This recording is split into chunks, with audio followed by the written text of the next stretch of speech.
Ngayong naresolba na ng Pre-Trial Chamber 1 ng International Criminal Court o ICC na hindi pwedeng pansamantalang makalaya si dating Pangulo Rodrigo Duterte at hindi kinatigan ng apela ng kanyang kampo na hindi siya fit to stand trial dahil may malinaw umano siyang pag-iisip para malitis.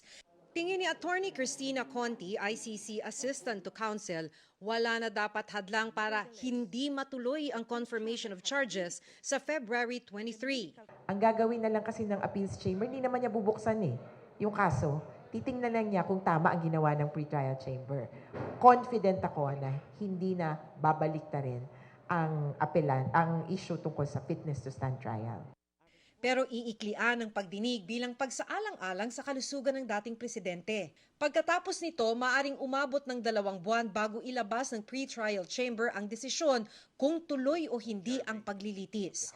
Ang isang posibleng makapagpaantala ng confirmation of charges ay kung biglang magpalit ng abogado si Duterte.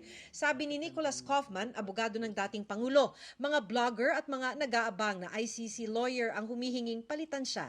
Sabi niya, alam ni Vice President Sara Duterte na katawa-tawang magpalit ng legal team 3 linggo bago ang pagdinig.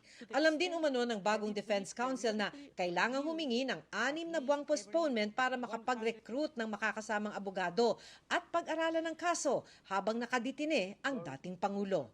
Samantala, nag-file ang depensa ng notice sa ICC Appeals Chamber noong January 28. Ito'y para hilingin ang pagbaliktad sa naunang desisyon na tumanggi sa interim release o pansamantalang paglaya ni Duterte. Ayon sa inihain ng depensa, nagkamali ang Pre-Trial Chamber 1 sa kanilang desisyon nang hindi nila kinonsidera ang medical report galing sa team ni Duterte.